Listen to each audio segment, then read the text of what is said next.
Good evening, good afternoon, and good night to everyone who's watching us around the world. We are the BSR Racing League, and we are at Phoenix Motor Speedway today. Colin, what are we watching? What exactly are we seeing today? Well, I think it's going to be a fantastic race. Last week at Daytona, we had basically four cars coming to the white flag in a chance to win it. It ended in sort of a demolition derby. I don't think we're going to see that tonight at a short track with increased horsepower, lower downforce than we had last week. But with a shorter track comes shorter tempers. It should be a fun 156 miles tonight. Yeah, absolutely, Colin. I merely think that with the looseness of this track as well, it is a short, flat oval. Well, kind of an oval. It's a weird little track, kind of like a combination of like Pocono. It's like honestly, it is really just a mini Pocono, as you can see here at the bottom of your screen. You can see location is Avondale, USA. 1.01 miles. Elevation is going to be 695 meters or 968 feet. 4 turns, and we will be running the dogleg today. It is a very interesting track.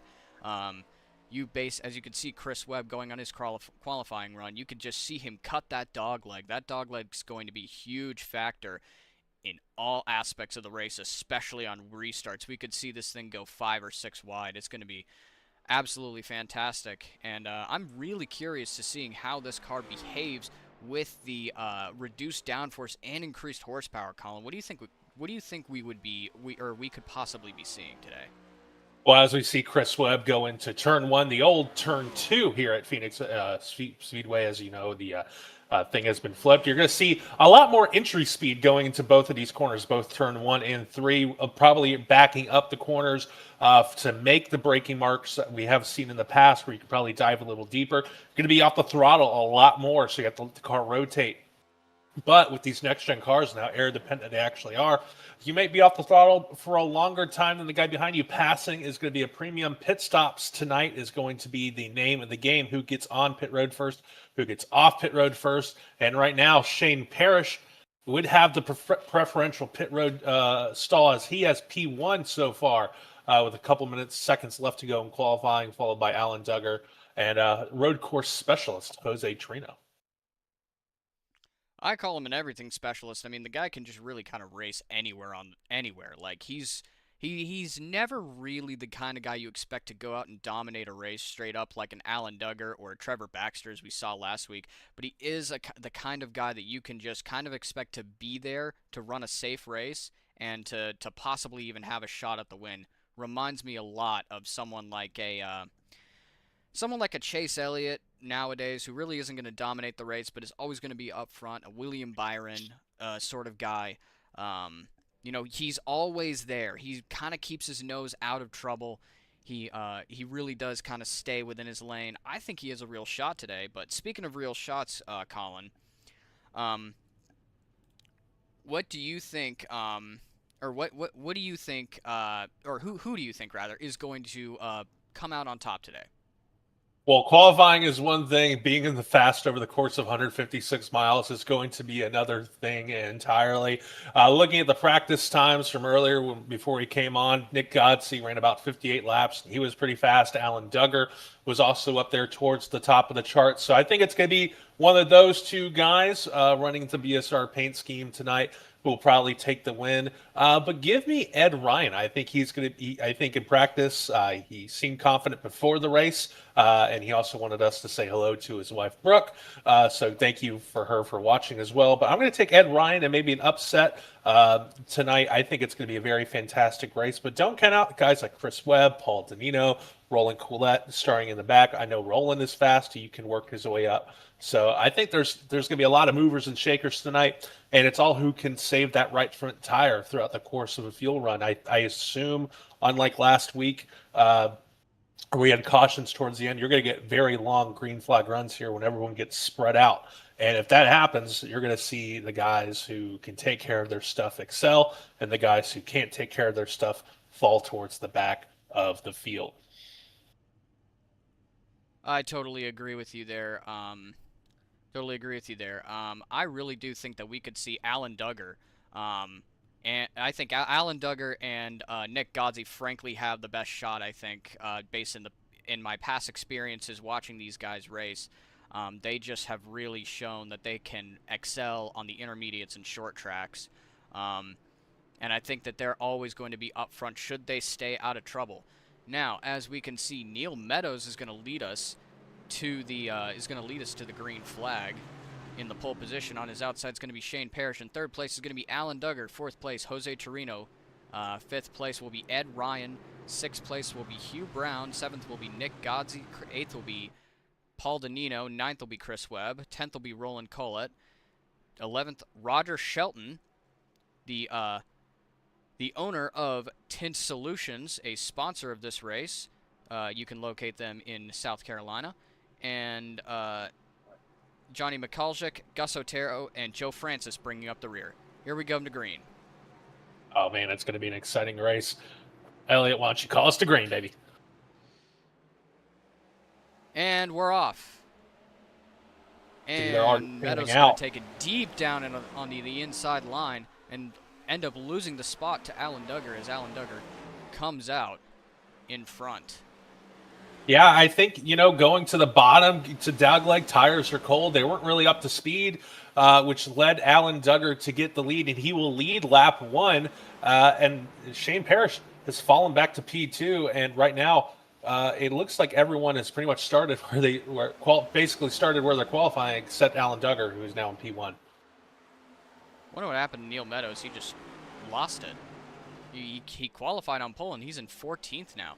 Duggar is really going to step out to the big lead, and he's going to just gun it. With Shane Parrish, Ed Ryan, Jose Torino, Nick Godsey all in tow in the top 5 as they dive down into turn 1. Shane Parrish doing a nice job of staying on the inside and getting his clean air on Alan Duggar, and looks like he's going to try and make a move for the first place spot. He's going on the outside. He's going on the inside line. But the thing is, with this updated Phoenix on this next-gen car, Alan Duggar can fight back on that high side. He will get the run down the long back straightaway going to 3. It looks like Shane Parrish kind of shoved him up. Alan Duggar had to back out of the corner. But Parrish is now your new leader with Duggar right in tow.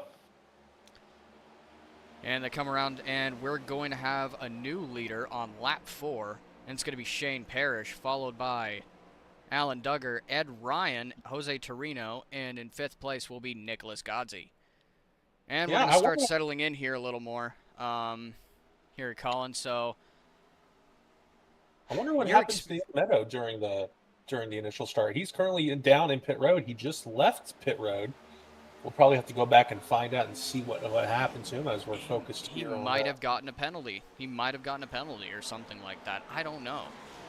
Oh, speaking of penalties, Chris Webb had to start from the back of the field tonight as he got an end-of-line penalty from last week at Daytona. He was the only one who got a penalty. Unfortunately, Isaac Treese also got a penalty, but he did not start tonight's race. Yeah, we're really starting to settle in here. I think we're going to really have to start seeing what the long-run speed of these cars are. Really kind of interested in... I mean, this race is just going to be interesting because I've never seen a Phoenix race with this package in a... I mean, I've never seen one with this package specifically in iRacing, so it's going to be interesting to see how this is going to play out. I know I say interesting a lot. Dana says, go Alan, and so does his sister, Christian. Mother and sister are back in the chat today. This should be again a really fun stream, I think, for us. You can see the 13 car. I think that's Nick Godsey. Is going to go into the Nick Godsey. And looking at these lap times. Look at these lap times real quick. Shane Parrish is still running 25.84. 26.1's the last time by. There is no one faster on the track than Shane Parrish right now. Will these fast speeds be a detriment to him in the long run for the pace he's setting? The only one who's actually close to him, looking at the scoring data, is Chris Webb, who ran a 100th faster than Shane Parrish the last time by. Someone's in the wall. Someone's in the wall. Who's that? Looks like Zachary Osborne, I believe. What happened to Zachary Osborne getting into the dog leg? I mean, this is we're all new. Just got a little loose. We're all new, so I'm just trying to see if we can get a camera. If I can just go back in time, if I can figure this out. There we go. Let's see.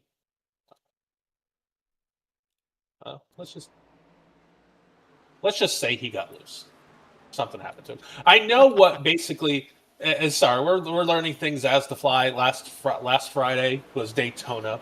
I had to unfortunately miss the first half of the race due to a family emergency. Luckily, well, actually, unluckily, no, everyone wasn't okay, and we did have a death in the family. But we are back at full strength, and we want to thank. I can't remember his name. I think it was. Did Chris Webb come up here last No, week? it was Jesse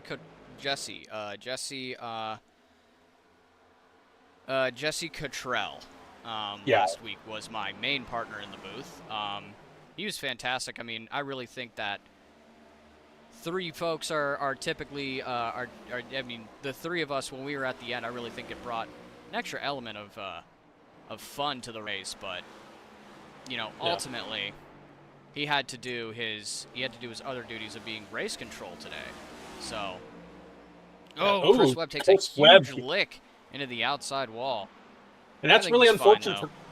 Yeah, that was really unfortunate for Chris Webb. He has been probably the second fastest car on the track. Shane Parrish still your fastest guy on the track by about a couple hundredths over Alan Duggar as he's starting to pull away. Nick Godsey only one in the 26.4s except Chris Webb, but he hit the wall. Hopefully he didn't break a toe link or anything.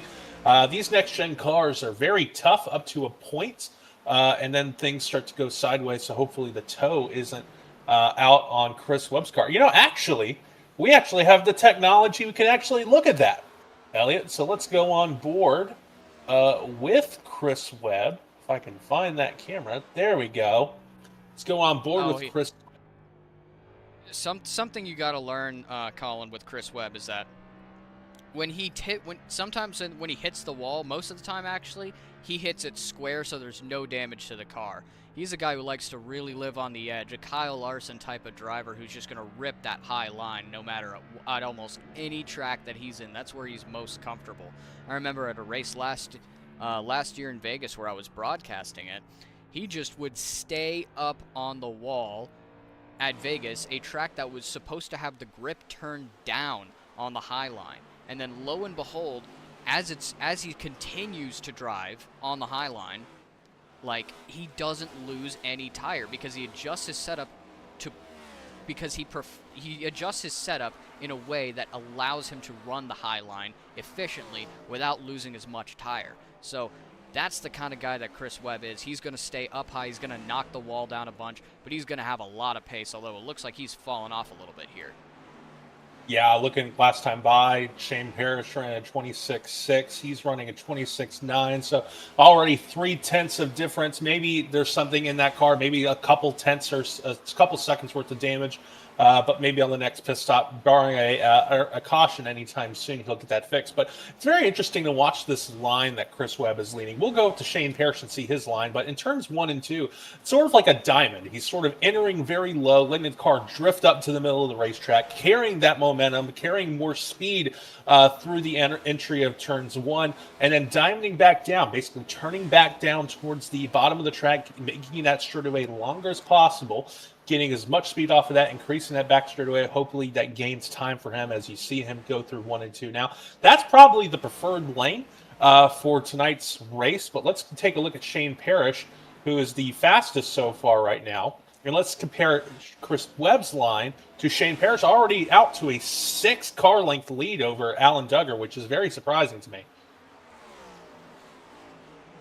You can see it just kind of go down. He really does like hold the low line and kind of diamonds it down. Not nearly as much as Chris Webb does, but Shane Parrish definitely diamonds it a little bit.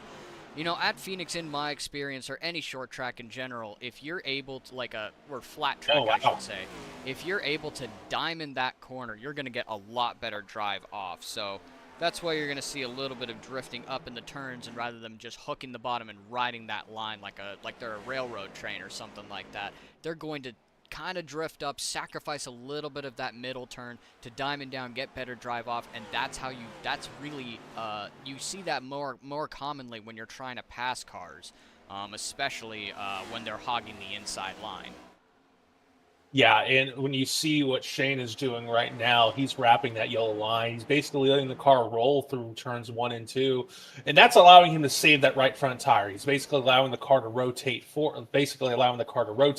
and then once the car is rotated in the way he wants it, he's allowed to get on the gas a little harder than probably Alan Duggar is. But Alan Duggar is being chased from behind from Ed Ryan, who started in P4. He's up to P3. He's working on going to take P2 away from Duggar, which honestly, I said this in pre-race. Ed Ryan, pretty quick so far today at Phoenix, and looks like he is going to take that second place spot from Duggar. And we'll see if Ed Ryan can navigate that dirty air that these next-gen cars produce that's coming off of Alan Duggar. Yeah, I mean that's part of the reason why Shane Parrish is probably running a bit of a tire-saving line, because he does not have to contend with the dirty air that Ed Ryan, Alan Duggar, and Nick Godsey have to contend with. So he's just got a clean racetrack in front of him, no cars to speak of. He can just kind of run his race almost like he's doing practice, trying to save those tires to make a long green flag run. As I don't think we're going to have a caution anytime soon. As it is, even with the improved the lack of downforce and the improved horsepower, we're not going to see very many passes, as we can see. Roger Shelton and Paul Danino going at it a little bit. And like how I like how as soon as I say that, Paul Danino decides, hey, you know what? I'm going to try and pass Roger Shelton. Looks like he's trying to fall back in line, working on Paul Danino. Paul Danino has the inside preferred line, but Roger Shelton's going to have the outside line coming out of turn 4. Going to have that drop off. He's going to have momentum. Brown knocking the wall down. He smells blood in the water. He wants a piece. I will say I give a lot of take advantage of the dirty air these guys are creating to get himself up front and out in front of these guys. And he does not have enough room yet, but he is waiting to pounce in case of a mistake from either of them. Yeah, basically right now, Hugh Brown is actually being held up by Danino and Shelton. He's 0.2 faster this time by. We'll see it this time. He's actually 100th faster than Roger Shelton. It looks like Hugh Brown is actually going to get to the outside of Danino here in that beautiful Bilstein Toyota Camry. Looks like Danino is going to be cleared by Shelton coming off of turn 3, which is exactly what happened. Sorry, I keep getting these. Brown. Yeah, look at that. New Brown's now going to go on the offensive against Roger Shelton. Roger Shelton's really just not able to stay on the bottom of that racetrack. He might be running a little bit tight right now. He really has to find a way to get his car to stick on the bottom of the racetrack, or it's going to end up exactly the way that it's going, where Danino and Brown are just running a freight train on him underneath. And you know what the interesting thing about this track, unlike any other oval that we have, is there's just so much room that drivers are able to take advantage of. You can pretty much run the outside of 3 and 4. You can cut the dog leg. You can actually run all the way down to the wall on turns 1 and 2. We've seen that in real life. I mean, it is the shortest way around. You're not going to have a lot of momentum coming off of turn 2, but that is available for people if you want to use that. If there's especially a late race restart, let's say green-white checker, that is obvious a place where people can make up some time, maybe some bonsai dive bomb moves, hopefully trying to gain a checkered flag. Yeah, I mean, even though there is a lot of lanes to run here, it is still a very dirty air heavy track, and that really shows up in the dirty air heavy Gen 7 car. So it's always been tough to make passes. It was tough to make passes here in the Gen 6 and in the car of tomorrow. It's even more difficult now, I would say. I mean, just the amount of dirty air that these cars produce. Even with the removed downforce and the increased horsepower, it's still a chore to try and get past people. Although we are seeing it be slightly easier, it's still a bit of an issue. So we're going to see Shelton trying to defend from Danino. Danino's just really struggling to get by Shelton. Yeah, it just seems like he is not going to clear him, and Shelton's going to have that drive off again. Danino really trying to pass him this time around. He's going to really send it in. He's going to push up. He cleared him. I think he self-cleared there. I think he self-cleared just a little bit.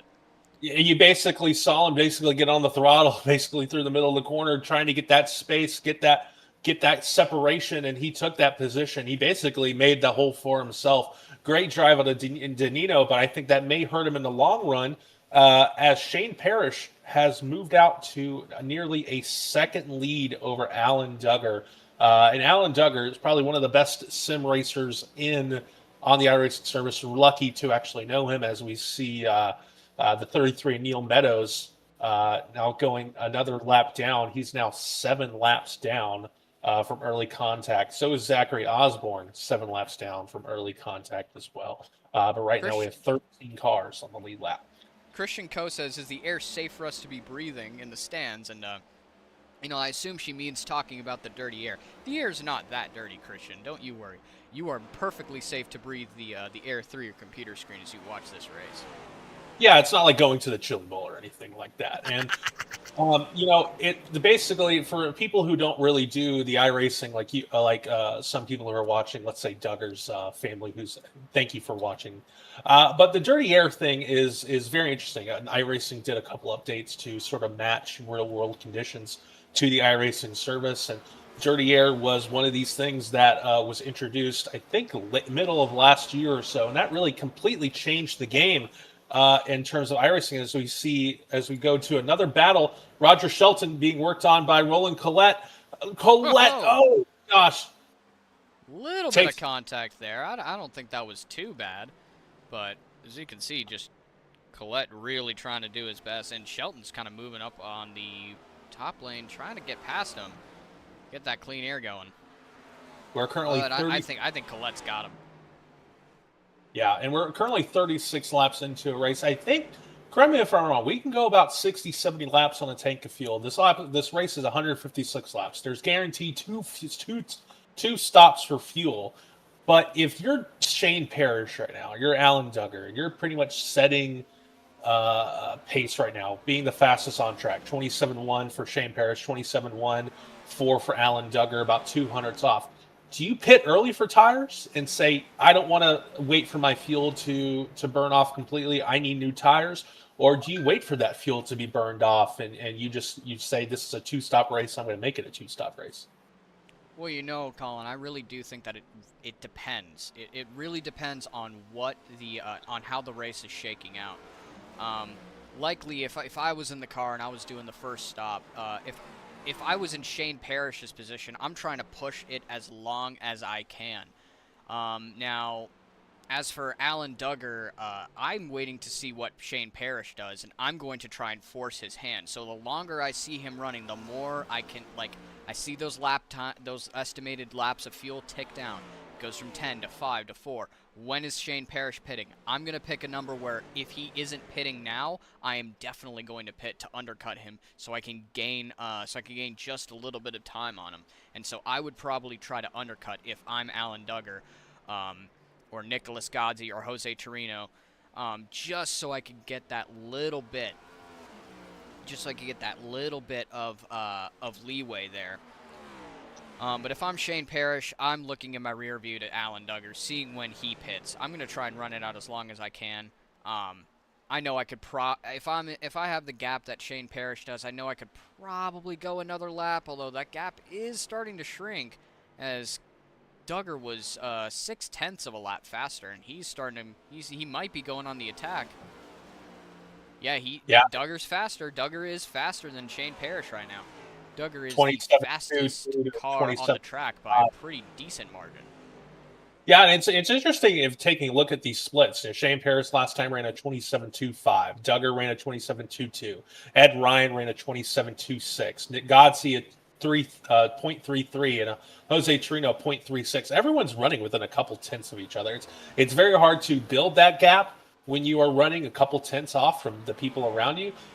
So if you're Shane Parrish right now, are you nervous that Duggar is in your rearview mirror? We know how Duggar races. He's sort of a clean driver. He's very aggressive when he needs to be.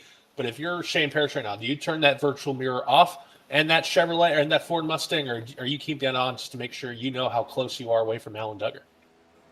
Well, personally, if I was in front of Alan Duggar, I would be assuming that I was about to be lapped. However, if I'm Shane Parrish, I may be worried a little bit because we're talking about a driver who is pretty similar to me in iRating, pretty similar to me in skill level. So I know that I have to be on my P's and Q's if I'm Shane Parrish, just to make sure that just to make sure that Alan Duggar isn't going to come up behind me and pass me without a fight. So you can see As Chris Webb looks like he got damaged, and he's in the pits trying to repair that damage. Yeah, and that damage probably coming from hitting the wall about 10 laps ago or so, coming off turn 3. He is now what, almost 6 laps down at this point. So obviously that impact really hurt him, and that is sort of, it's such a shame. Chris Webb is such a great driver, and it's he's probably looking to rebound from last week, like many of these guys were from Daytona. As we only had 4 drivers finish the race under the green flag conditions, which is crazy to think about. Um, Especially but Daytona too. Also, yeah, Dana, please breathe. Please breathe. No deaths on my stream today. um, let's actually go on board with Alan Duggar. Let's see what he's doing in the cockpit of that Toyota Camry. If I can find, gosh, I really should practice more with this, but let's go on board with Alan Duggar. I'm looking at the lap times between Parrish and Duggar, and they are exchanging blows. So with one lap, Alan Duggar's a little bit faster. The next lap, Shane Parrish is a little bit faster. And there you go. You can see Alan Duggar just barely nicked the wall. The thing is like, it's one thing with these next gen cars, unlike the O'Reilly cars that I'm a big fan of, the truck series or the Indy cars, which you can sort of use the comp to the next gen cars in terms of how they run with aero. Unlike the O'Reilly cars, you can actually catch a guy and probably drive around them. The cars aren't as aero dependent as the next gen cars, where you need that clean air. So catching Shane Parrish is one thing, passing him is another.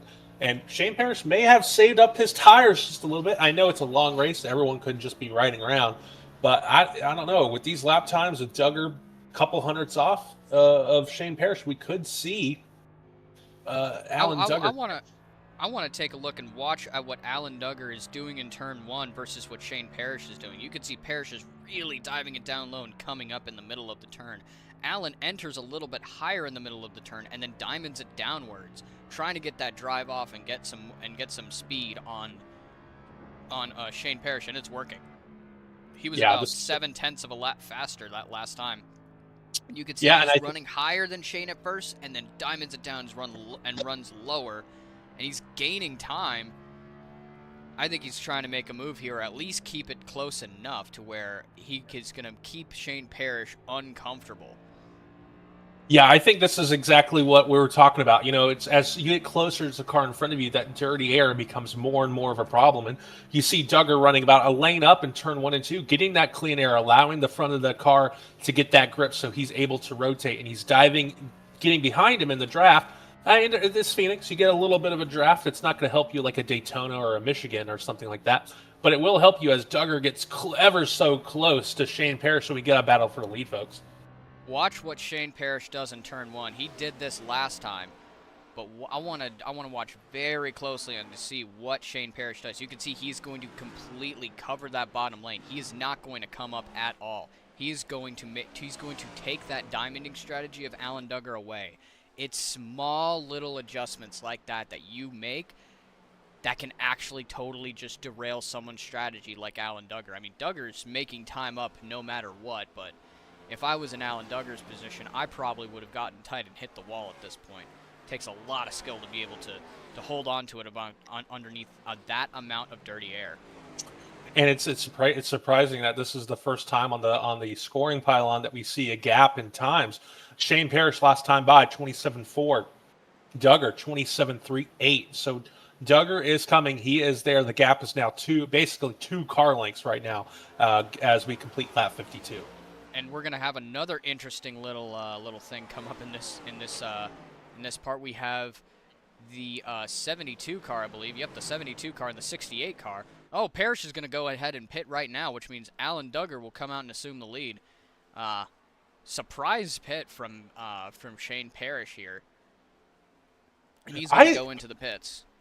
I kind of think that's a little smart. Maybe the fall off was getting to Shane Parrish, getting fresh tires. Obviously, Shane Parrish basically forced everyone's hands right now. So how long will it take for Duggar to go to pit road? How long will it take for everyone else to come to pit road as timing and scoring? But we see Paul Dino also go to pit road as well. So he is making a stop. We see Alan We see Alan Duggar make some stops. We see Jose Trino make some stops. Everyone is hitting pit road as we have a car spinning. Who is that? Vic? That looks like the number 9 car of, yeah, I think that's Roland Collette. Roland Might be. Collette. Let's see. I had to reload my broadcast. Seems like we're having technical issues up here in the booth. I don't want to stick on Paul Danino. And interesting that did not bring out a caution there. It didn't? I think it did. It did not bring out a caution. We are still under green flag conditions.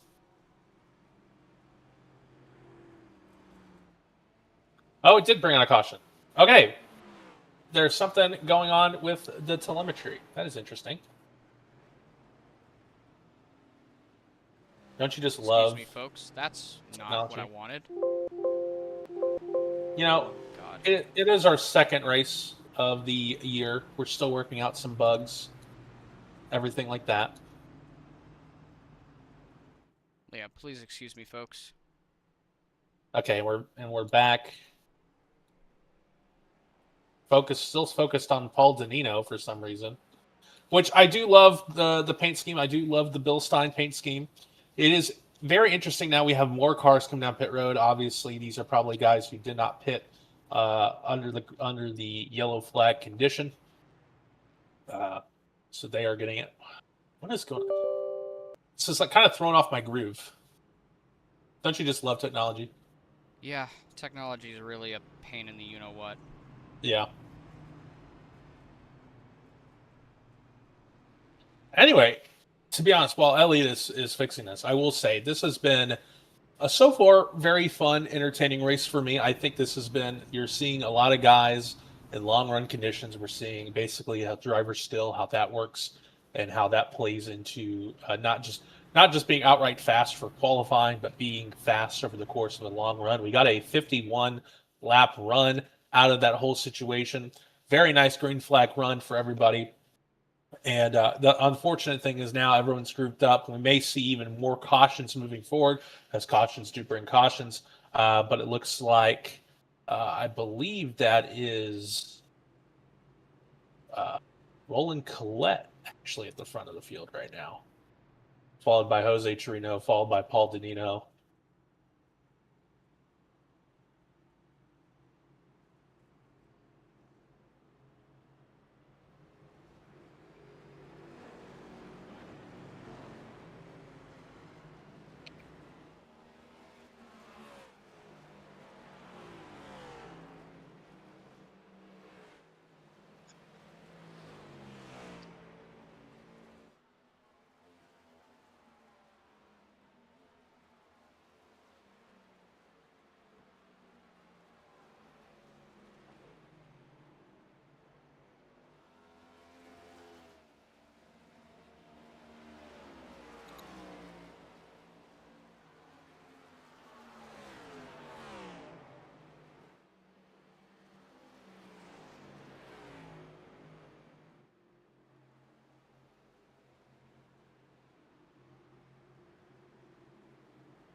can hear you. Yeah, I can hear you. Are we still live? Okay, good. Yeah, I got everything working.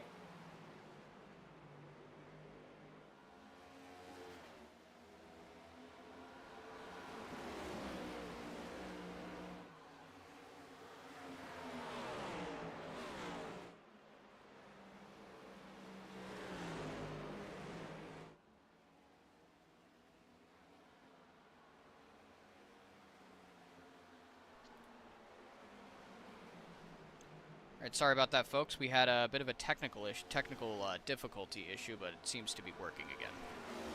Well, and it worked out just fine. We came back from a caution period, and if there's any way to get a technical difficulties coming into a caution period, but we came back from a caution period. Now we have a three-way battle for lead as Alan Duggar's trying to hold off Hugh Brown and Ed Ryan.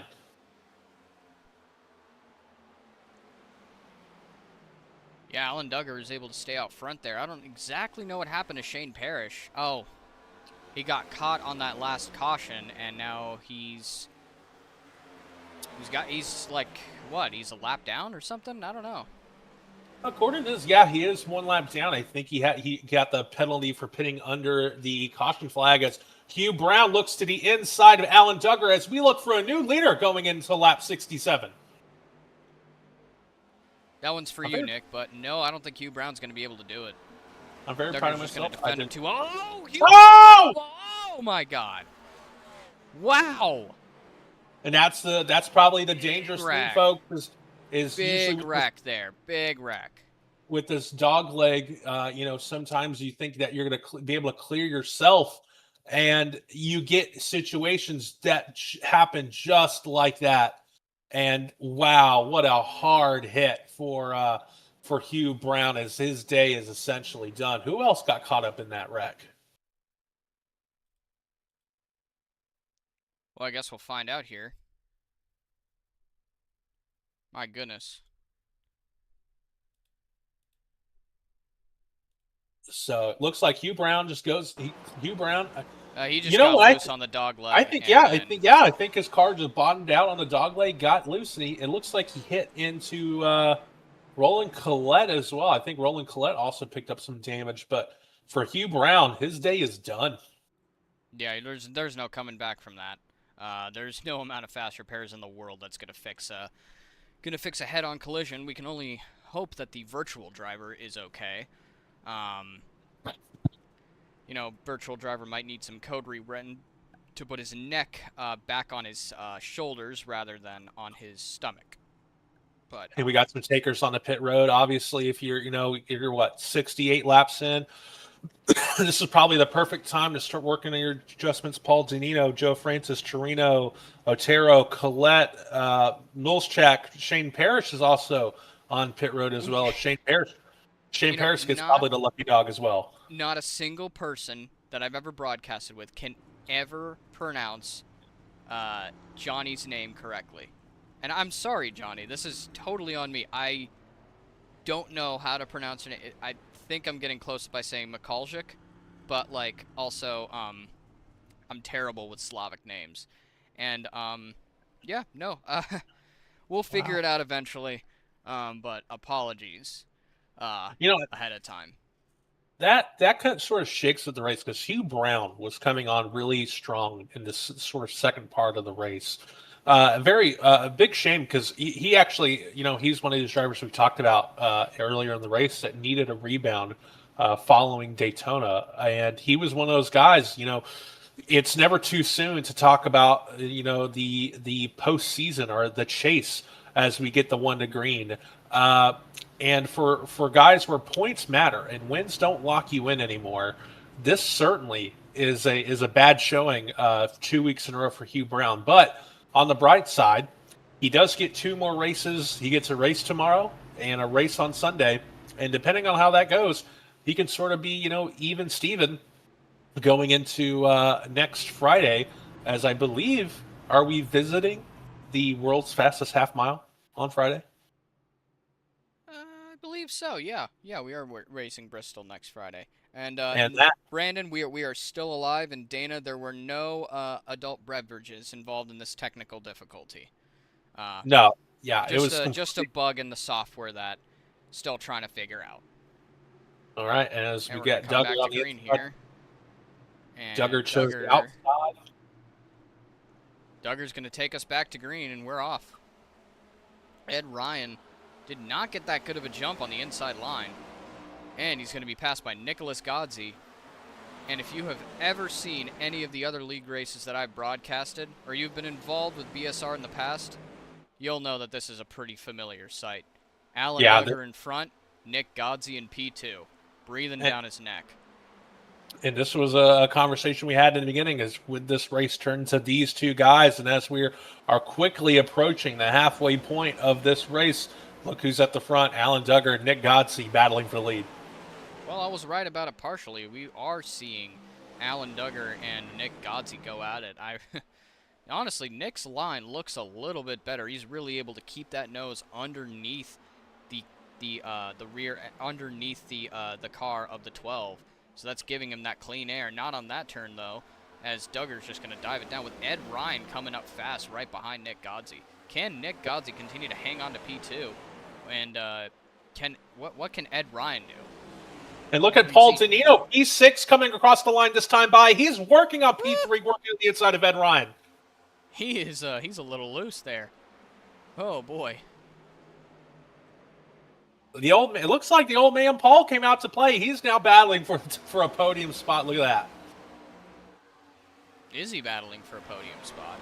He is. That's Paul Danino and that Bill Stein Toyota Camry working on Ed Ryan. Looks like our telemetry is not working, but it's weird because I can still, look and switch drivers. Technical difficulties. Oh, yeah, we're still having the same technical difficulties as we had. But look at Paul Danino working the outside of Nicholas Godsey.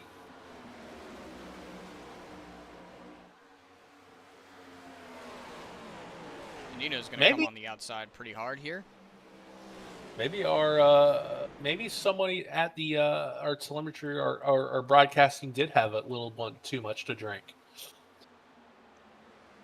Paul Dino working P2. He will clear Nick Godsey, and he's now looking to get Alan Duggar.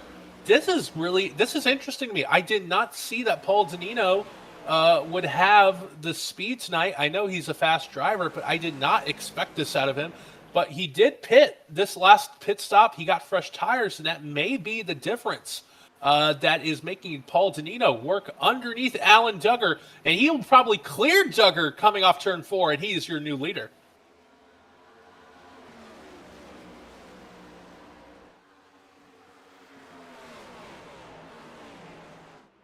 As we see Danino and Duggar side by side. Danino on the inside, Duggar on the outside. Duggar will have Mo as Nick Godsey taps the wall coming out of 3. Danino gives him a little touch going into turn 3. Danino's trying to clear Duggar. He will do that coming out of turn 4, but Duggar's going to get the Mo. Dive back to the inside, cut the dog leg, cut the distance of this 1 mile track. Duggar and Danino going at it. This is incredible racing. And they're making a little contact. Duggar's leaning on Paul Danino as they go down the back straightaway. As Danino pulls just alongside Duggar, looks like Duggar's going to have Danino's pulling back on the outside. They're still side by side. This is fantastic racing. Danino giving a little touch to Duggar. Duggar's still right there as they're heading into turn 1. This is amazing racing for the lead. Alan Duggar on the inside in that pink BSR Chevrolet. Paul Danino in that Bill Stein Toyota Camry on the outside. Who will take this lead outright? It looks like Paul Danino with that fresh tires. He's still hanging on to the outside.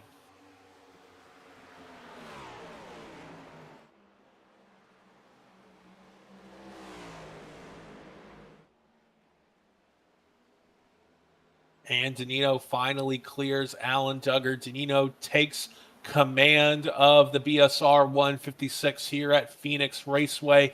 It looks like fresh tires in that last stop for Paul Danino has been the difference maker for him, as he's now become the 3rd leader of this race, and he's looking to check out from Alan Duggar, who is probably one of the strongest drivers in the field, as we're working technical difficulties, and I do apologize for that, but we had this great battle for the lead that we are watching. Paul Danino work underneath some lap traffic, and that lap traffic is going to get Ed Ryan as lap traffic gets back into the wall. The pretty much top 7, top 8 have now single file line. We see Duggar trying to get clean air on the nose. He's going to take the tie line, Harry line. He's trying to get some momentum down the back straight. He's trying to close the gap, but I think Paul Denino's fresh tires are really sort of the difference maker here tonight. And depending on how long this green flag run is, Denino has to take care of his tires, because there is a way that Alan Duggar could catch Denino, pass him back. It all depends on how hard Denino is driving that Bill Steen Toyota Camry. But working lap, I believe, 83 right now. Paul Denino is your leader. Alan Duggar, P2. Ed Ryan, P3. And Jose Torino rounds out your top 4. We are working technical difficulties. We're so sorry, folks. But thank you so much for joining us. And as we work some technical difficulties, it's early in the season, and we understand that some things can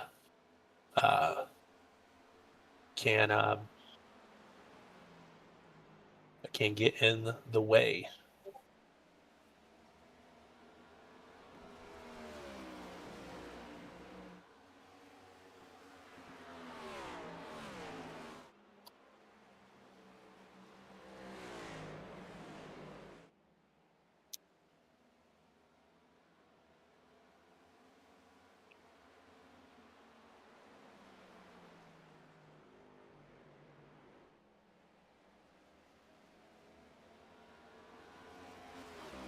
As Paul Denino still leads, he's moving out 5 car lengths now.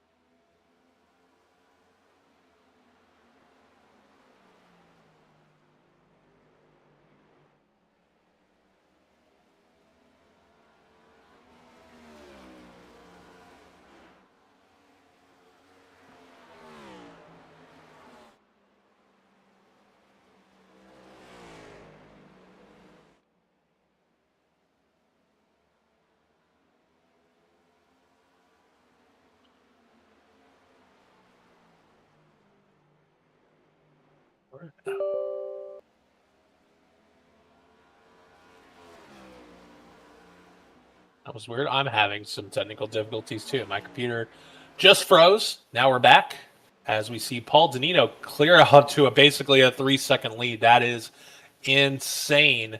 As Denino is running 26.7s to Alan Duggar's 27.84s. This is basically, I think, if Elliot is back, I know Elliot's still working on some technical. I figured it out. We should be good.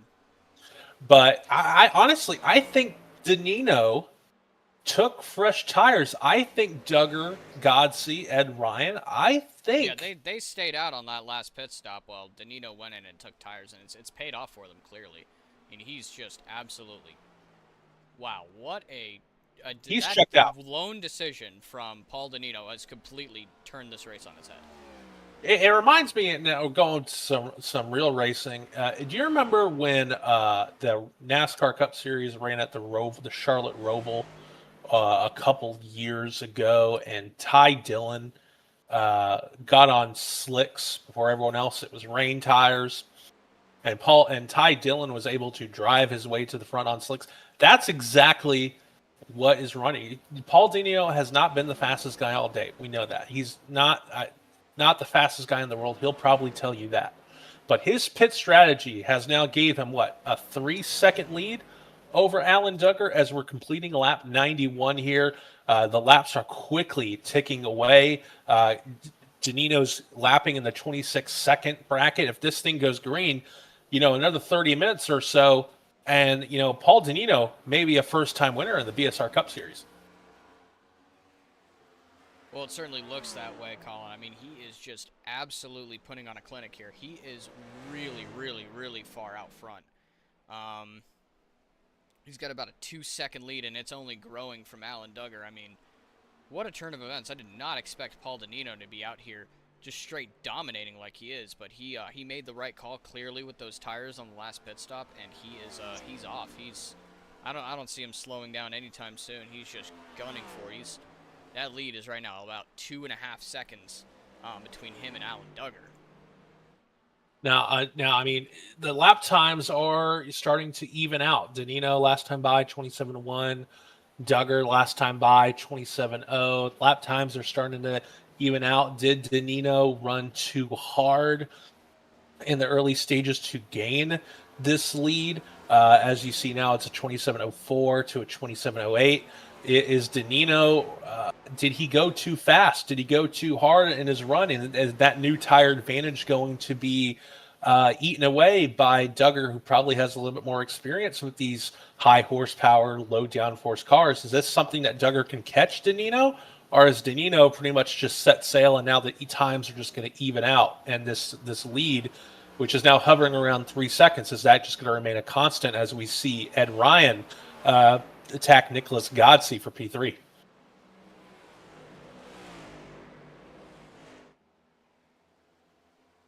Oh, see Just Duggar. hit the wall a little bit outside.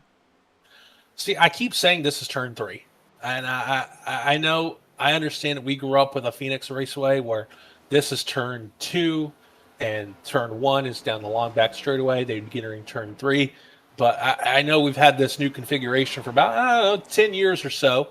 But man, it still throws me for a loop every single time. Yeah, no, I mean, we could see Ed Ryan and Nick Godsey really going at it right now. Yeah, Nick Godsey's just not letting Ed Ryan get past him. He's going to stay there, he's just going to stay there on that outside. I mean, he's going to try and get that drive off and stay in front of him, but I don't know how many times he can do that. I don't know. It looks like Ed Ryan's really going to push him high. Godsey's not giving an inch. Yeah, and for Godsey. And for Godsey, taking an outside line gives you momentum down as we see Ed Ryan give him such a little love tap as going into turn 3. But it looks like Ed Ryan's going to have the Mo coming off turn 4. He clears him, but Godsey goes on the inside, and we're right back to where we were one lap ago. See, that's one of the things, Elliot, about Phoenix Raceway is that there's so many different lines you can take, especially through turns 1 and 2, that sets you up for the back straightaway, and then that sets you up for turn 3, where you can take, you can take the bottom, you can wrap that yellow line, you can run 2 or 3 lanes up. There's so many ways to attack Phoenix Raceway that for either if you're attacking like Ed Ryan was or defending like Nick Godsey was, it makes it a unique challenge that many drivers. We won't see this on the circuit a lot, where drivers can really attack on different circuits. I know tomorrow we're going to be going, I believe we're going to Las Vegas. Is that correct, Elliot? I believe, yes. We're going to Las Vegas tomorrow, actually, and then the day after, we will be going to, what are we doing the day after? I think Martinsville Sunday, and then Bristol next Friday. Next Friday, and then we get caught up with the NASCAR Cup Series schedule, which is what our admins have decided to do in order to get us caught up to the current NASCAR schedule, which is going to be interesting to see because it's going to be 3 distinct races on 3 very different tracks, back to back to back. We got the mile racetrack here at Phoenix Raceway, then we go to the 1.5 mile Las Vegas Motor Speedway, where the bread and butter of our schedule is going to be on 1.5 mile high bank tracks. And then we go to the short confines of Martinsville. So, some tempers may flare towards the end of the race, or tempers may flare at Las Vegas. But on Sunday night, I don't know, Elliot, we may see a little receipts be given out to some drivers who have some scores to settle for the first 3 races of the season. We might, but there really hasn't been any egregious type of wrecking. It's just mostly been racing incidents, I think. As we get on through the through the circuit, through more races, I think that we're going to start seeing more drama, more bad blood being created between drivers. Just a lot of overall kind of people fighting with each other. Because, I mean, it's competitive. There's money on the line. Now, I don't think it'll ever get toxic or to the level where it's just like it becomes unhealthy, but I certainly do feel like we're going to see like some healthy competition and some healthy rivalries later on in the year. I really think that if you ask me, I think that we have a budding rivalry between Shane Parrish and Alan Duggar. I mean, as good as Paul Donnino is right now, he got to where he was due to that pit stop. I think based on pure speed and skill, Duggar and Parrish have that market sort of cornered. Now we may see an event where someone like a Paul Donnino or a Jose Torino or a Roland Collette or Ed Ryan is able to step out and actually and get a victory. But from what I've seen, Duggar and Parrish just have again that market cornered on pure speed, and they're just going to be continuing to go through every single. They're going to continue to do that week in and week out. I mean, I don't see any issue with them. Yeah, and speaking about some drivers as we're now completing lap 105, working lap 106, has there been any surprises? I know Jose Trino qualified up front. He's currently sitting in the ninth position right now. That's some uncharacteristic that we've seen out of Jose Trino. He's usually a fast guy everywhere we go. Usually, especially when we get to the road courses, I know Watkins Glen is going to be coming up in about a month or so. So with that, he's probably going to be the guy to watch out there. But at Phoenix Raceway, where braking is, it's basically can ride a little bit like a road course or something like that. As we see Roger Shelton take pit road on our scoring pylon. That's very interesting. Has there been any surprises? Jose Torino been the standout for you as being the guy who may not have showed up to Phoenix Raceway with the setup to compete with the guys like Duggar or Ed Ryan? Not really. I mean, I think we're pretty far away in this race from it being much of a surprise. I think, again, Torino kind of hangs in the middle to the back of the pack in a lot of races, and then he'll just drive safely all the way to about a top 5 or a top 10. He's a guy who you're not going to see go out and like again dominate a race, but he'll find his way into like some sneaky good finishes, and then like more often than you may think, he will just go out and smoke them. He will go out and absolutely cook because he's a very talented driver. He likes racing. I don't want to say like I'm not going to say slow. He's not a slow driver by any stretch of the imagination, but what he doesn't do is he doesn't drive recklessly. He drives patiently. So, again, I think the jury's too out on whether or not this is a, quote, disappointing performance for Jose. I really think that he's going to finish better than where he's running right now. Yeah, and obviously there are tracks coming up like Las Vegas, which is a mile and a half track. I know he'll be strong there. I know he'll be strong at Watkins Glen when we go there in a month or so. I believe that's on May 8th. So we're very close to our first road course race of the season. We have Talladega coming up, which is going to be very exciting.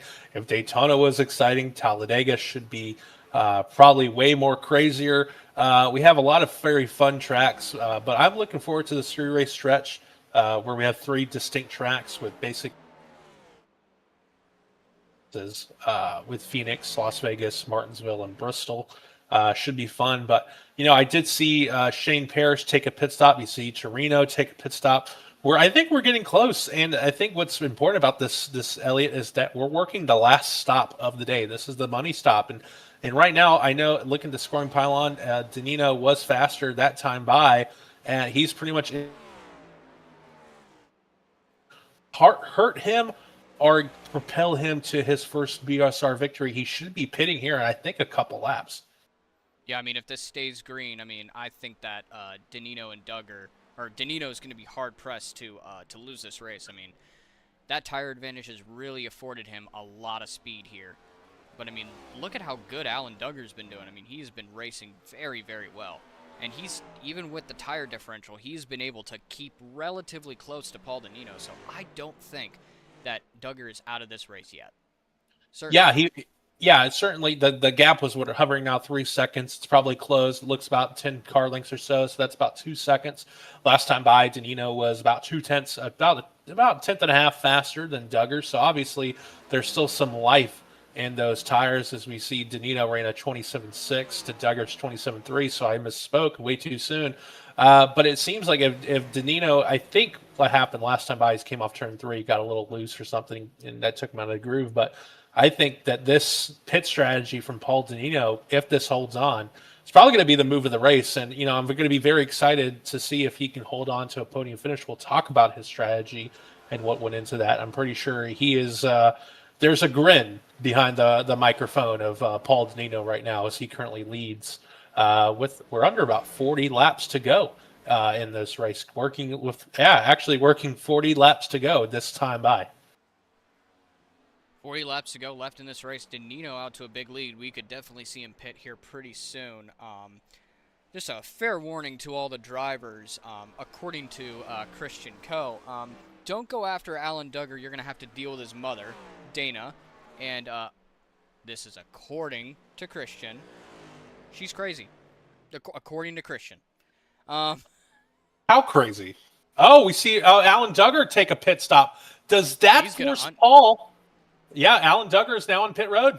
I don't think that's going to force Paul as quickly as you may think. He might stay out a couple laps more because he has so much fresher tires than Alan Duggar, so he's definitely able to keep the pace. And but Danino it looks like he's going to go in now.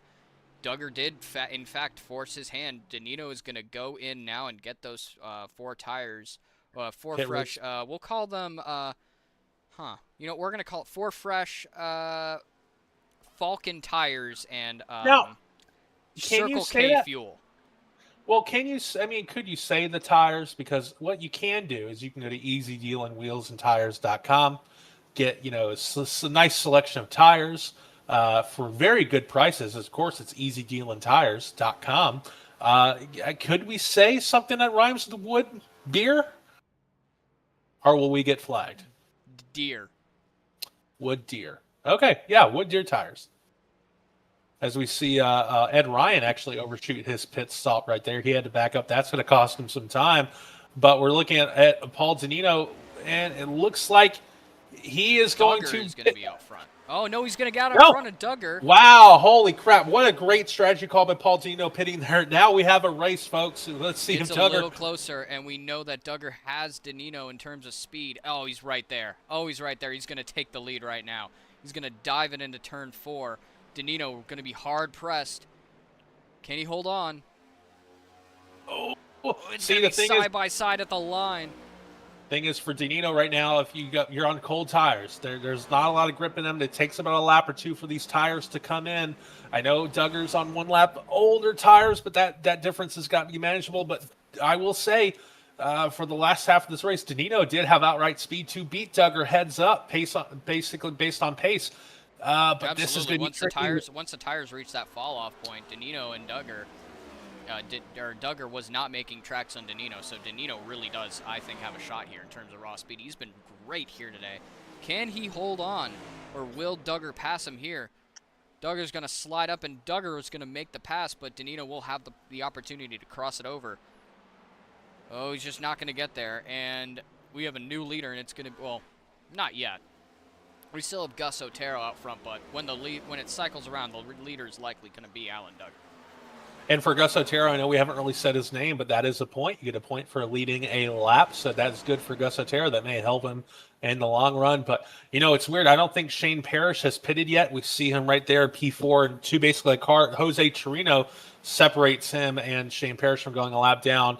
But Jose Torino, he's currently a couple laps down, currently P11, as his BSR teammate lets Alan Duggar go. But will Shane Parrish let Alan Duggar go? As we know, Shane Parrish is probably kicking himself for getting that penalty when that caution came out. Very, very unfortunate for him. Yeah, Shane Parrish really did have the speed to do very, very well. Very well today. Unfortunately, I don't think it's going to work out for him very well. It's not going to work out for him tonight. Oh, Jose loose on the inside, but he's going to save it. Looks like. Yeah, and that's just that's going to hurt a little bit. Yeah, that's going to hurt his pride, but I know he gets to cool off and probably recollect himself and go to Las Vegas with something else to prove. Hey, Colin, I don't think Danino's done with yet. He's still on that back bumper of Alan Duggar. He is going to try and pass him. Might Yeah, even the try and lap give him the times. bumper. We don't know. And Danilo was 400ths faster that last time by 26:04 to Duggar's 26:08. I know we're not supposed to have favorites, and I know Duggar's mom and everyone's watching, but this is such a fun battle. And for Paul Danilo, if he was able to pull this one off, this would be a very popular win in the BSR garage. He's well-liked guy within the BSR team. Ooh, He's well. look Oh, at that see, crossover move. Very I don't. nifty. It looks like Paul got a little loose coming off turn four, which probably may have hurt him a little bit, but I still think there's plenty of time lapse coming to 20 to go this time by. Hey, Paul, you better stop. Dana says to back off her baby. See, we're not supposed to play favorites because we're broadcasting, but I mean, this is such a fun race. I No, mean, no, for no. Duggar, It's not. This isn't bias, Colin. This is a fair warning. I uh, really do think that Dana means business here, man. So that's just a warning to Paul Danino that if he beats Alan Duggar today, he's gonna have to answer to Alan Duggar's mom. now, because of the technical difficulties, and we seem got to fix. I know Ghost Otero is currently leading. Johnny Mousecheck, P2. Are they currently a lap up on Alan Duggar right now? Yes. No, actually, they're on the same lap, but I don't think that Otero and Mikulczyk have pit yet. I think Collette pit, but he might have pit before Duggar, and he either pit before Duggar and Danino, or he was way behind, and he still has not gone into the pits. Yeah, I know fuel can go a lot longer than tires here.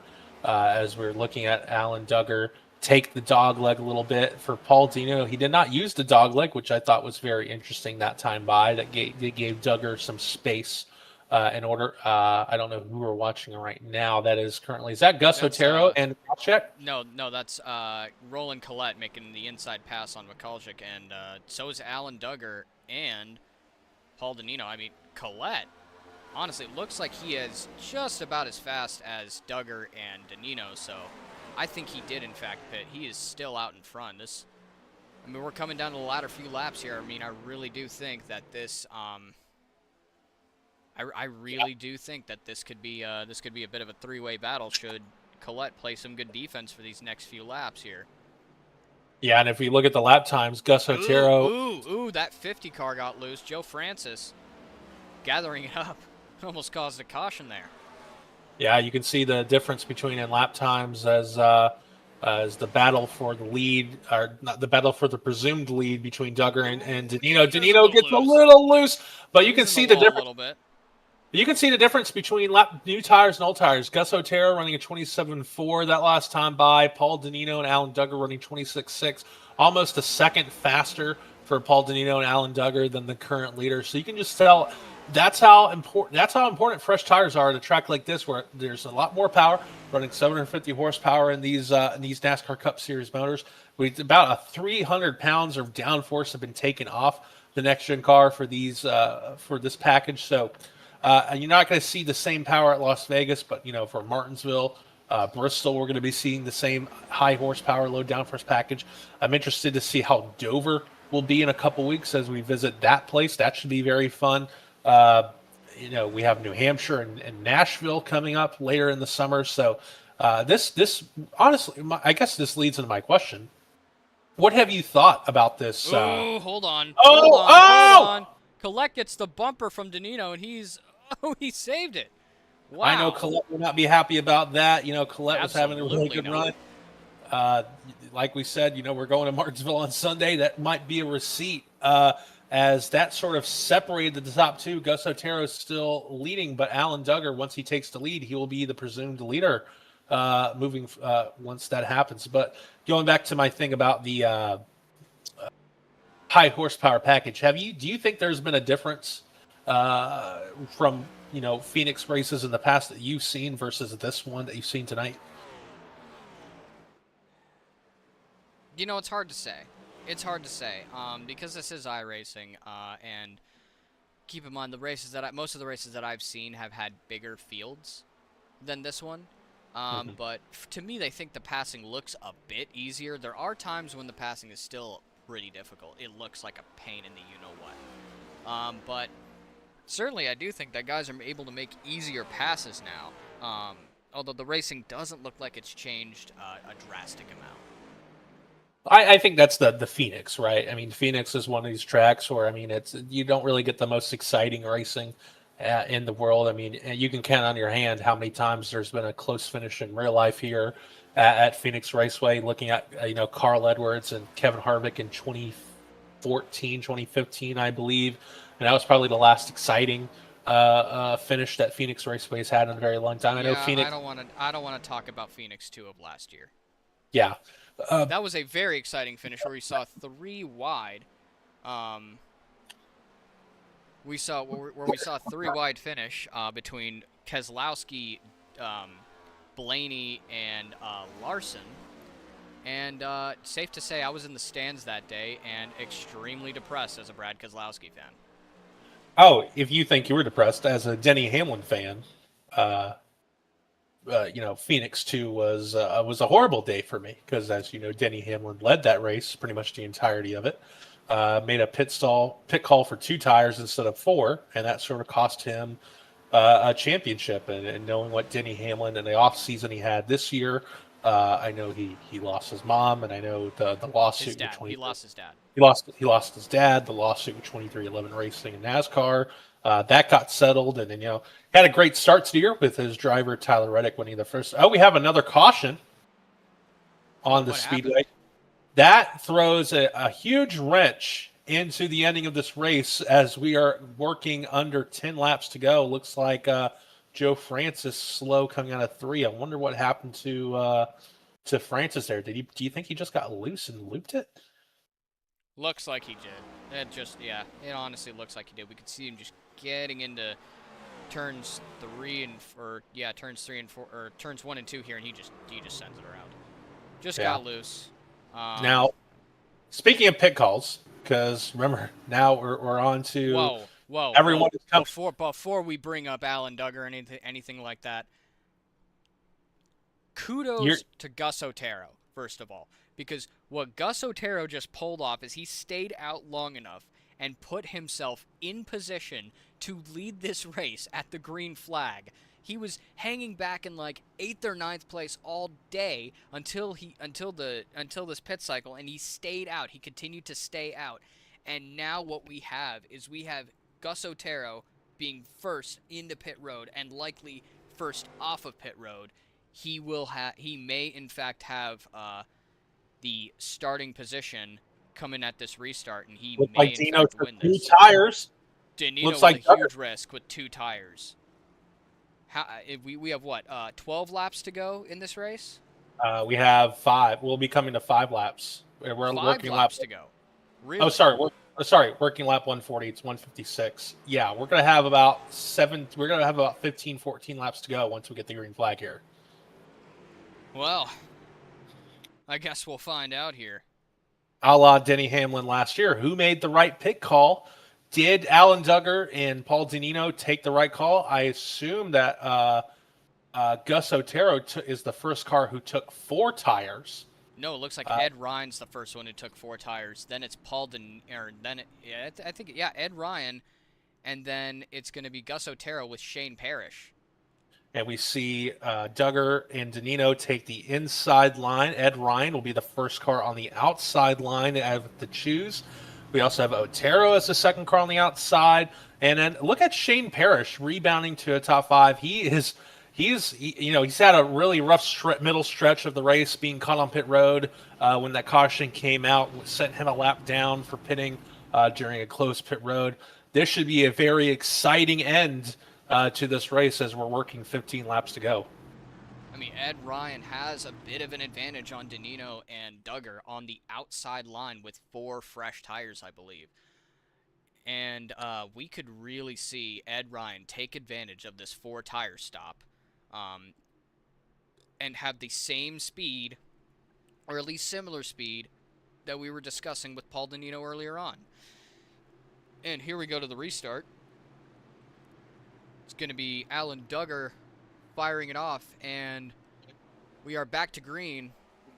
Ryan getting Ryan got caught sleeping on that stop, but Duggar's going to be caught out to to a nice 3-car length lead. But, Ed Ryan's going to have those fresh tires on the outside. Can he make it stick and get Mo down the backstretch? We'll find out here. Roland Collette making his appearance known again after that little mishap with Paul Danino. Looks like Danino's faster. I think Ed Ryan. Oh! Collette's gonna go down low, and he might even take the spot away from Paul Danino. Ed Ryan and Danino got into it there, and now it looks like Roland Collette and Paul Danino are gonna be fighting for it. Yeah, Duggar looks like on the backstretch. Yeah, on the backstretch, I think Danino has momentum, but he's gonna still come to the bottom. Oh boy, Collette's gonna have better momentum off the turn. Taking that dog leg the shortest way around, but Danino's still gonna have Mo in turns 1 and 2. Looks like Collette's washing up the track. He's gonna get a little tight, but Collette still gonna clear it. He's gonna clear it, and I think Danino's gonna watch for the crossover here. Is he gonna do it? No, he's not. That 2-tire gamble for Alan Duggar looks to be paying off. We have Ed Ryan. And that's another caution, but wow, did he just do a 360? He did. Go back and look at this. Did he just do a 360 and either not get damage or barely any damage at all? Here we go. We're just going to watch it. So Nick Godsey behind him, and he just got loose off of 4. Oh, Godsey barrels into him, and yeah, 360 with not very much damage. I mean, maybe a little bit of rear-end damage, but I think Godsey got the worst of that exchange. That's unfortunate for Nick Godsey, but Ed Ryan, his wife may be grateful to him yet. Yeah, Brooke may be happy that Ryan may be getting off the race a little sooner, but there's still 9 laps to go towards the end of this race. Anything could possibly happen if we're looking at Daytona. Any takers to pit road? Obviously, Paul Ryan. Ed Ryan is one. Paul Ryan, former Speaker of the House. Paul Ryan is the former Speaker of the House. I saw him on an interview today. He was talking. I guess we don't really like to talk politics, but shout out Paul Ryan. Hope you're doing well, buddy. Haven't seen in a while, but. I can't. Oh no. Oh my God. Imagine if we had former Speaker of the House Paul Ryan racing in this race. I don't think he'd talk to me because in real life I am a reporter, so I don't think he'd talk to me at all. You're not a reporter here. You're a broadcaster. Well, I mean, it's the same thing. I'm in media. Yeah, but imagine if Paul Ryan won the race.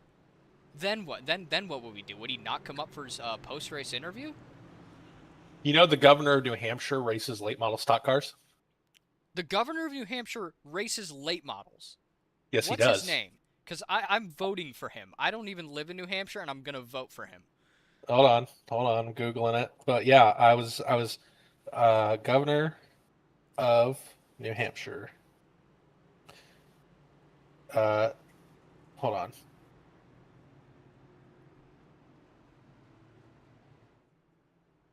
Dang it! What's his name? Kelly. No. It's not. It's not him. We have lane choice happening right now.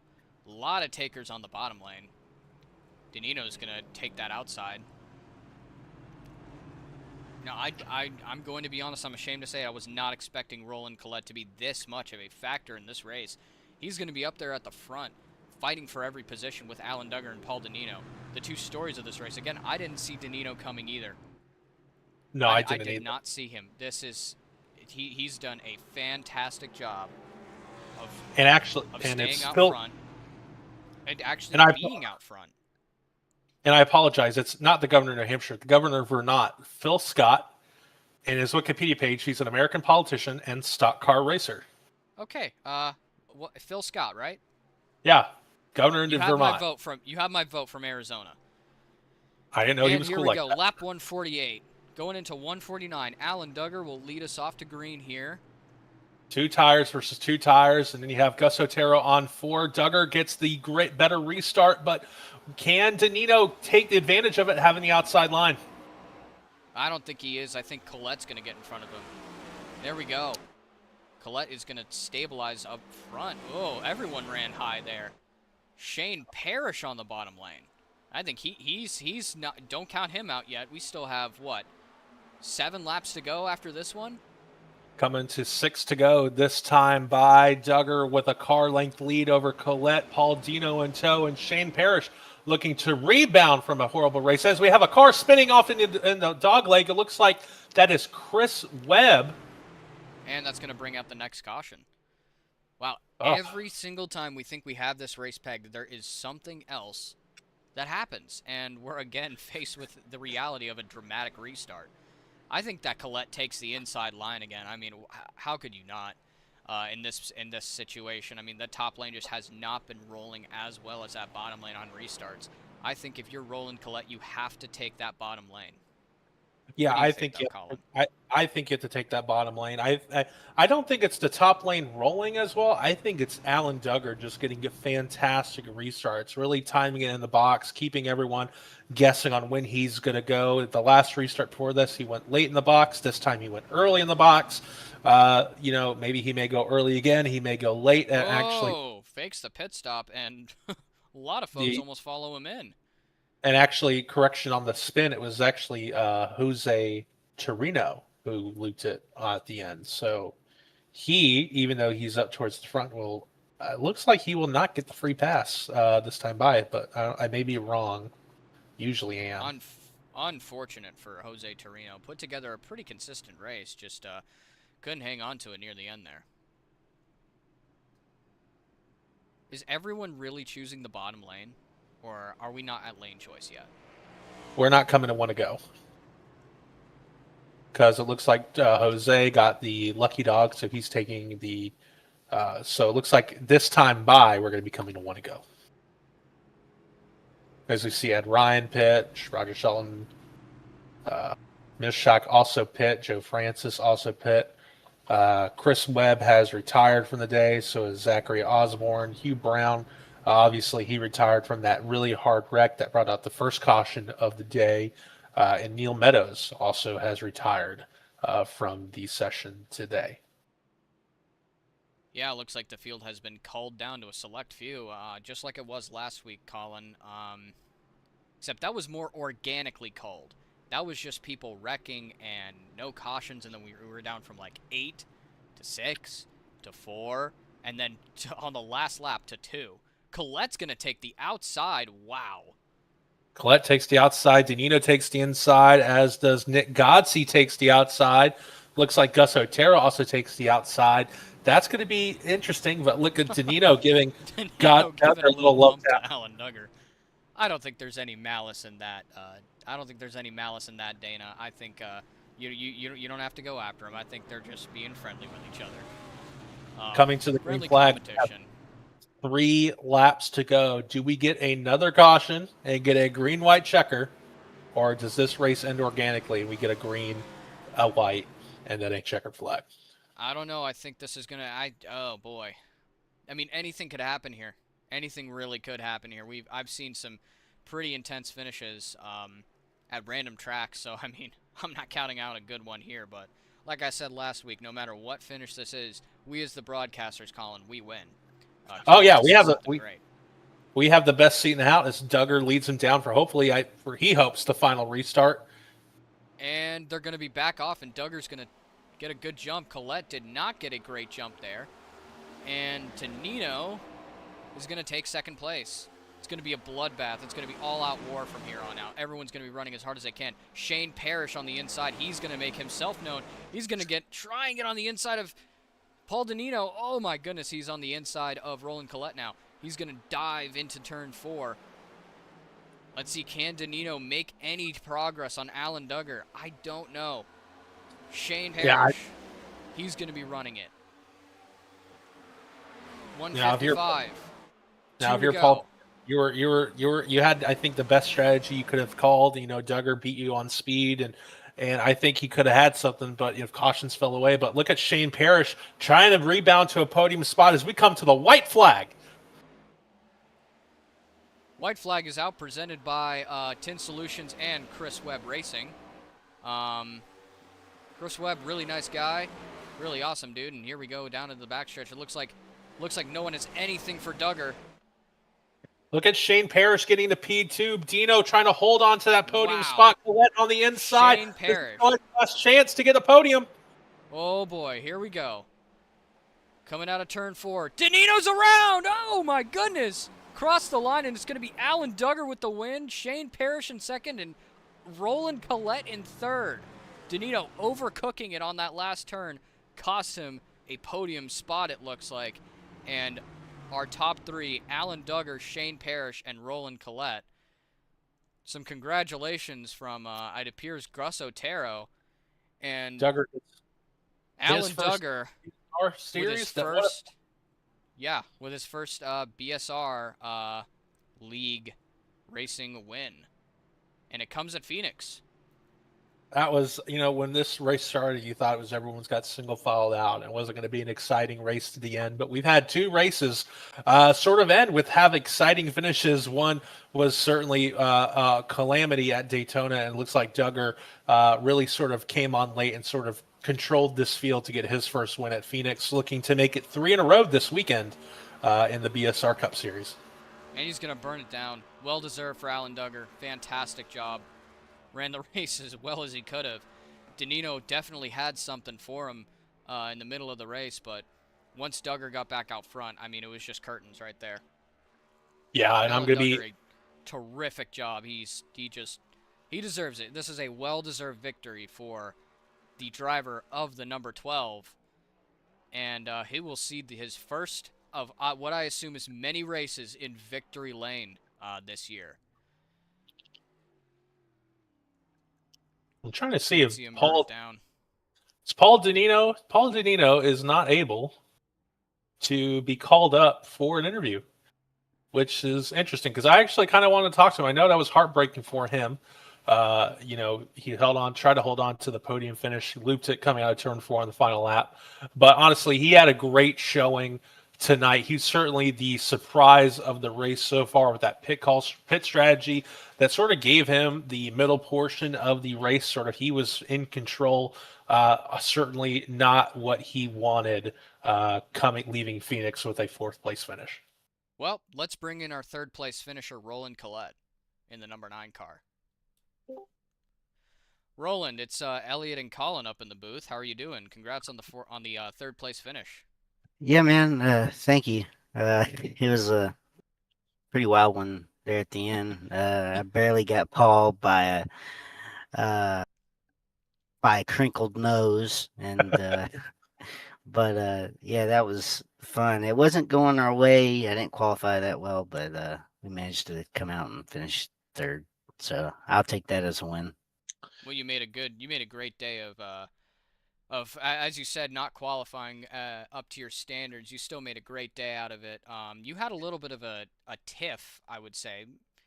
Maybe not like an outright like just like in terms of animosity, but you and Paul Danino did exchange some paint there in the middle of the race. Tell us about that. Yeah, before all that went down, I short pitted with I think 49 to go, and I took right sides only and on that green flag pit stop, and I jumped the field pretty good. But Alan and Paul, they pitted together, so they were faster than me. So Alan got by me, and then Paul was driving aggressive, but I don't blame him. I mean, you get fresh tires and trying to get around me, who's on older tires, and trying to catch Alan, who's got fresh tires as well. But yeah, I mean, it's all right. I saved it. I mean, You we did. That came was out actually third, so that was actually a terrific save, Roland. thank you. That was intense. We were up in the booth. We were complimenting you. I mean, that was an incredible piece of racecraft the way that you saved that car. Honestly. Um, Yeah, it was sketchy, man. It was pretty wild. Now take us Roland, through that. Take us through that finish, man. I really want to know what exactly was going through your head in the final moments, right before Alan, or right before that the flag dropped for the checker, and you and Paul Danino got into it a little bit. Yeah, I seen coming out of 4 on the last lap, or going into 3, 4. I seen Paul wash up on Shane, and I seen Shane and Paul touched, and Paul, I mean, he's flat footed, and he spun out, and I mean, I never lifted, so, and I'm spun him out. I'll admit it. But I just kept driving through to try to get the best possible finish I could. So, and it worked. So, managed to get a P3 barely. So, happy about that. Roland, look real quick before I let you go. You had a disappointing Daytona. You got a podium finish here at Phoenix. What sort of finish like this can recorrect your season? We have Las Vegas tomorrow. We have Martinsville on Sunday. But we're racing in Darlington tomorrow. We have Darlington tomorrow. Darlington tomorrow. Martinsville on Sunday. A whole new championship format where wins don't necessarily lock you in, points do. What sort of finish like this can get your season back on the right track? Yeah, man. I love how they changed the format back to more like you got to be consistent, and because that's kind of how that's a driver standpoint, and that's how I like it, and that's how I drive.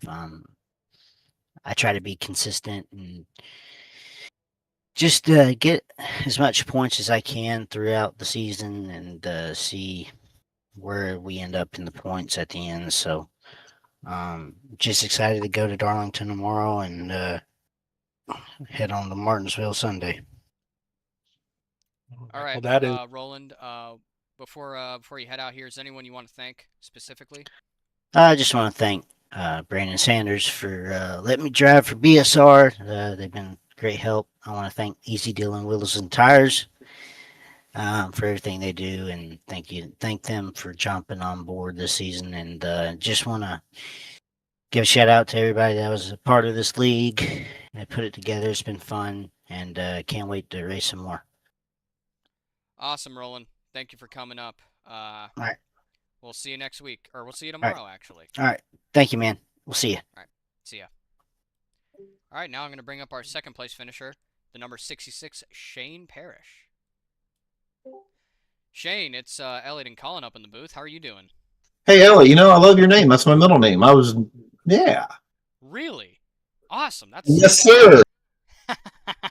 Well, Shane, you had an up and down day. You were leading and looked like you were the car to beat today. Then you went a lap down.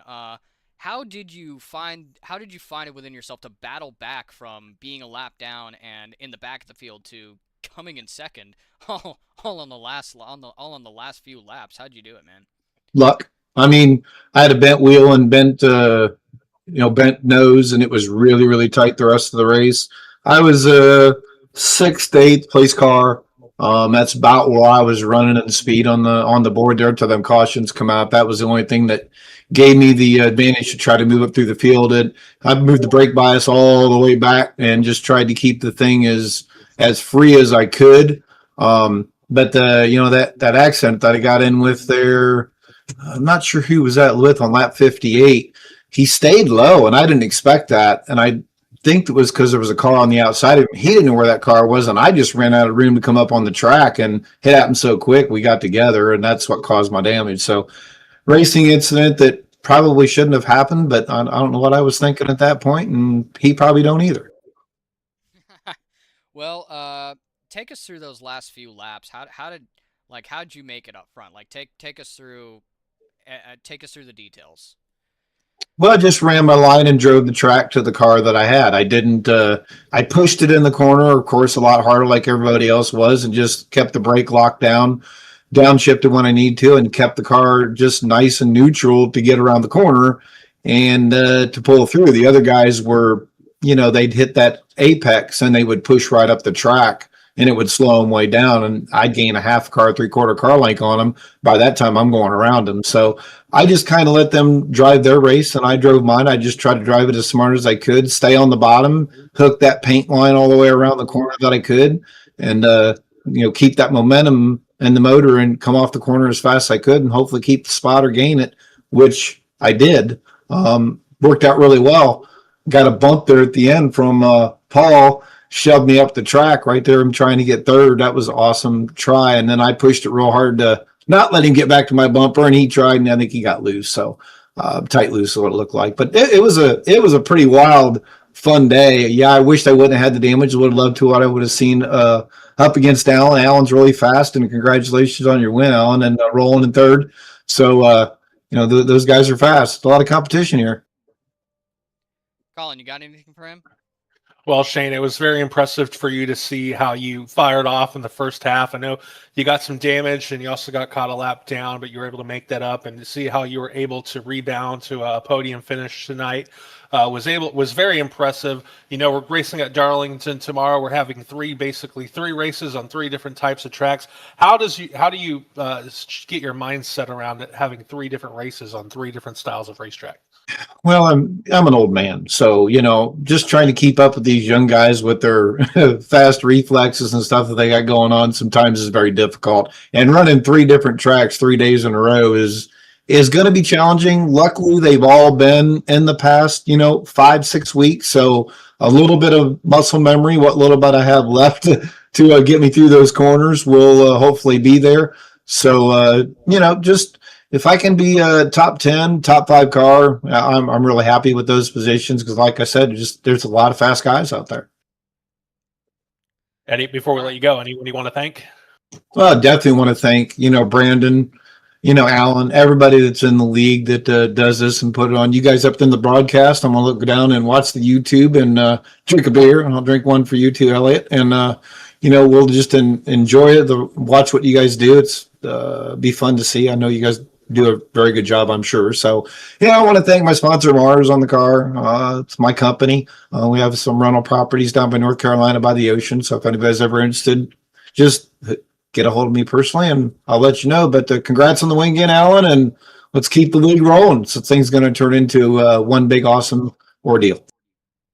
Fantastic. Thanks, Shane. You guys have a great day. You too. All right, we're going to bring up our race winner, Alan Duggar. Alan, he really had a fight for it tonight, didn't he? Huh? He really had a fight for that win tonight, didn't he? Yeah, absolutely. Alan, how you doing, buddy? I'm doing great. How are y'all? We're doing fine. Say hi to your mom and sister and whoever else is watching. Hi, everybody. So, Elliot, go ahead. You start. You had a great race today, Alan. There were some moments where it looked a bit in doubt for you, but you pulled out in the end. Take us through the whole race, being behind Shane and Paul making his surprise pass on you to take a huge lead after him taking tires. What went through your mind? How did you lock down the win? Shane was fast tonight. At the start of the race, he fired off real quick, and I really wasn't going to fight him too hard for it. I figured I'd let him go, and I noticed he was pushing pretty hard, and I started reeling him in, and then the caution happened, and me and Paul was trading a little paint. That was a blast. That's when he was on the fresh tires, and I just couldn't hold on to it anymore, so I just let him go and tried to keep my track position the best I could to keep everybody behind me. I got real loose after that, and then I noticed I kind of reeled him back in. I was trying to make up time on him so I could get close enough to pit and come down, took two, and that was all she wrote. Colin, you wanted to ask him something? Yeah, Duggar, you basically had to fight and claw your way back to gain control of this race with the multiple cautions in the last 10 laps of this race. How did you keep a mindset that was able to keep you in the lead and you walk away from Phoenix as a first-time BSR Cup winner?